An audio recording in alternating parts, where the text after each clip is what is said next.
நாகர்கோயில் திட்டுவிளை அண்ணாநகரைச் சேர்ந்தவர் செல்வம், வயது 65. அங்கு பெண்கள் கிறிஸ்தவ கல்லூரி ரோட்டில் டெய்லர் கடை நடத்தி வந்தார். வியாழனன்று மாலை அவரது கடையில் ரத்த வெள்ளத்தில் சரிந்து கிடந்தார். தலை, காதில் கத்தரிக்கோளால் குத்தப்பட்ட அடையாளம் இருந்துள்ளது.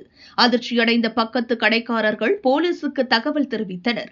செல்வம் உடலை மீட்ட போலீசார் பிரேத பரிசோதனைக்கு அனுப்பி வைத்தனர்.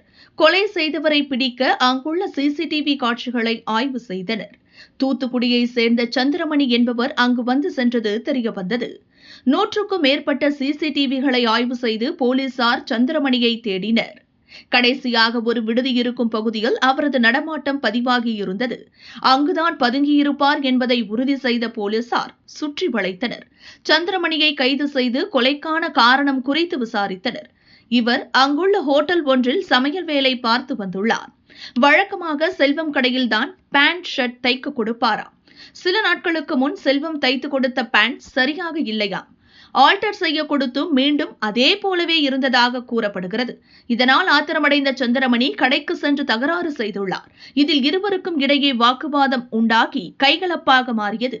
கத்திரிக்கோலை எடுத்து செல்வத்தின் தலை, கழுத்தில் குத்தியுள்ளார் சந்திரமணி. கழுத்து, காதில் ஆழமாக காயம் உண்டானதால் அதிக ரத்தம் வெளியேறியது. மயங்கி சரிந்த டெய்லர் செல்வம் ஸ்பாட்டிலேயே துடிதுடித்து இறந்துள்ளார். தற்போது கொலை நடந்து 13 மணி நேரத்தில் குற்றவாளி பிடிபட்டுள்ளார். கைது செய்யப்பட்டுள்ள சந்திரமணியிடம் போலீஸ் விசாரணை நடக்கிறது.